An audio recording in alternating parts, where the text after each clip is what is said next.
ఒకప్పుడు నువ్వు ఎక్కువ మంది పిల్లలుంటే పంచాయతీ కంటెస్ట్ చేయడానికి వీలు లేదు లోకల్ బాడీస్లో. ఇప్పుడు ఏమన్నానంటే తక్కువ మంది పిల్లలుంటే నువ్వు కంటెస్ట్ చేయడానికి వీలు లేదు. అది ఫస్ట్ ప్రోత్సాహం. రేపు ఇద్దరు పిల్లల కంటే ఎక్కువ ఉంటేనే నువ్వు సర్పంచ్వి, మున్సిపల్ కౌన్సిలర్వి, లేదంటే కార్పొరేషన్ చైర్మన్, దీన్ని మున్సిపల్ కమిషనర్, దీన్ని ఏముంటుందని మేయర్వి, అవన్నీ పెట్టేస్తున్నా. ఒకప్పుడు ఎక్కువ మంది పిల్లల్ని కనొద్దని మేమే చెప్పాం, కానీ ఇప్పుడు మేమే రిక్వెస్ట్ చేస్తున్నాం, వీలైనంత వరకు ఎక్కువ మంది పిల్లల్ని కనండి. అలా అయితేనే మనం నెంబర్ 1 అవుతాం. స్వయంగా ఏపీ ముఖ్యమంత్రి చంద్రబాబు నాయుడు చేసిన కామెంట్స్ ఇవి. ఒక్కసారి కాదు, చాలా సందర్భాల్లో ఈ మాట చెబుతూనే ఉన్నారు ఆయన. ఇండియాలో యంగ్ పాపులేషన్ తగ్గిపోతుందని, తద్వారా ప్రొడక్టివిటీ పడిపోతుందన్నది ఆయన చెప్పిన మాటల్లోని సారాంశం. ఏపీలోని చాలా గ్రామాల్లో యువజనాభా తగ్గిపోతుందని వివరించారు చంద్రబాబు. అందుకే పిల్లల్ని కనాలంటూ ఆయన రిక్వెస్ట్ చేస్తున్నారు. అంతేకాదు, ఇద్దరికంటే ఎక్కువ మంది పిల్లల్ని కంటే ఇన్సెంటివ్స్ కూడా ఇస్తామని చెప్తున్నారు. రీసెంట్గా మరోసారి ఇదే ప్రస్తావన తీసుకొచ్చిన ఆయన కీలక స్టేట్మెంట్ ఇచ్చారు.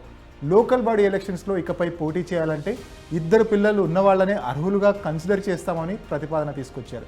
త్వరలోనే దీన్ని అమల్లోకి తీసుకొచ్చే ఆలోచన చేస్తున్నట్టు వివరించారు. ఈ విషయంలో చాలా ఖచ్చితంగా ఉన్న సీఎం చంద్రబాబు ఈ మేరకు నిబంధనల్లో మార్పులు చేసే అవకాశం ఉంది. నిజానికి చంద్రబాబు మాత్రమే కాదు, తమిళనాడు ముఖ్యమంత్రి ఎంకే స్టాలిన్ కూడా గతంలో ఓసారి ఇవే కామెంట్స్ చేశారు. పైగా ఒక్కొక్కరు 16 మంది పిల్లల్ని ఎందుకు కనకూడదంటూ జోకులు కూడా వేశారు. అయితే దీని వెనకాల ఓ పొలిటికల్ రీజన్ కూడా ఉంది. ఎక్కువ మంది జనాభా ఉంటే ఆ మేరకు పార్లమెంటరీ నియోజకవర్గాల సంఖ్య పెరుగుతుంది, కేంద్రంలో రాష్ట్రానికి వెయిటేజ్ కూడా పెరుగుతుంది. కారణాలు వేరైనా ఈ ఇద్దరు చెప్పిన పాయింట్ మాత్రం ఒకటే. ప్రస్తుతం భారత్ జనాభా చైనా పాపులేషన్ని దాటేసింది. అసలు ఈ జనాభా పెరుగుదల వల్లే భారత్లో సరిగ్గా అభివృద్ధి జరగలేదన్న వాదనలు ఎప్పటి నుంచో ఉన్నాయి. 2019లో ప్రధాని నరేంద్ర మోదీ ఇచ్చిన ఓ స్టేట్మెంట్ గురించి ఇక్కడ చెప్పుకోవాలి. మన దేశ జనాభా కారణంగానే అభివృద్ధికి ఆటంకాలు ఎదురవుతున్నాయని, రాష్ట్ర ప్రభుత్వాలు ఈ సమస్యపై ఫోకస్ చేయాలని సూచించారు మోదీ. కానీ ఇదే సమయంలో కొంతమంది పొలిటీషియన్స్ యువ జనాభా తగ్గిపోతోందని, పిల్లల్ని కనమని అంటున్నారు. ఇలా 2 వాదనలు వినిపిస్తున్నాయి. 1970 వరకు భారత్లో ఒక్కో మహిళ తమ జీవిత కాలంలో కనీసం 6 పిల్లలకు జన్మనిచ్చినట్టు లెక్కలు చెబుతున్నాయి. ఆ తర్వాత ఈ సంఖ్య తగ్గుతూ వచ్చింది. 2022 నాటికి బర్త్ రేట్ 2కి పడిపోయింది. అంటే మహిళలు 2 పిల్లల్ని మాత్రమే కంటున్నారు. ఆ తర్వాత ఫ్యామిలీ ప్లానింగ్ చేసేసుకుంటున్నారు. ఐరోపా దేశాల్లో ఈ బర్త్ రేట్ పడిపోవడానికి దాదాపు 200 ఏళ్ళు పట్టింది. కానీ ఇండియాలో మాత్రం ఈ మార్పు కేవలం 45 సంవత్సరాల్లోనే జరిగిపోయింది. అంటే అంత వేగంగా బర్త్ రేట్ తగ్గుతూ వచ్చింది. అయితే ఇదే సమయంలో వృద్ధుల జనాభా పెరుగుతోంది. అంటే పనిచేసే వాళ్ళకన్నా వాళ్లపై ఆధారపడుతున్న వాళ్ళే ఎక్కువ ఉంటున్నారు. ఇండియా మొత్తం ఇదే పరిస్థితి ఉన్నా దక్షిణాదిలో ఈ సమస్య ఎక్కువగా కనిపిస్తోంది. ఏపీ, తెలంగాణ, తమిళనాడు, కర్ణాటక, కేరళ రాష్ట్రాల్లో బర్త్ రేట్ నేషనల్ యావరేజ్ కన్నా తక్కువగా ఉంటుంది. అందుకే ఏపీ సీఎం చంద్రబాబుతో పాటు తమిళనాడు సీఎం ఎంకే స్టాలిన్ అంతగా ఈ సమస్య గురించి ప్రస్తావిస్తున్నారు.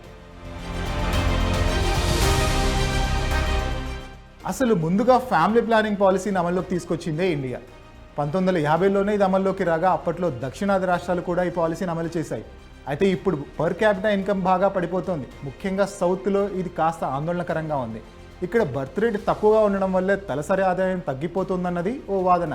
ఇప్పుడు సీఎం చంద్రబాబు చెబుతున్న విషయం కూడా ఇదే కొనసాగితే దక్షిణాది రాష్ట్రాలు కేవలం జనాభా పరంగానే కాకుండా పొలిటికల్గాను ప్రభావం చూపలేవు. పార్లమెంట్ సీట్లు కూడా పెరగవు, క్రమంగా ప్రాధాన్యత కోల్పోతాయి. అసలు జనాభా ఎక్కువగా ఉంటే కలిగే లాభం ఏంటన్న చర్చ కూడా జరుగుతోంది.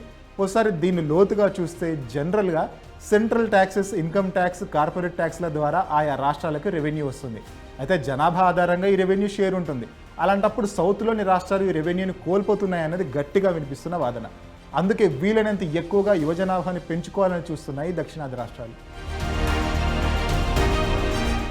పిల్లల్ని కనడం వల్ల ఈ సమస్య పరిష్కారం అవుతుందని పొలిటికల్ లీడర్స్ చెబుతున్నా అది ప్రాక్టికల్గా వర్కౌట్ అవుతుందా లేదా అన్నది మరో వాదన.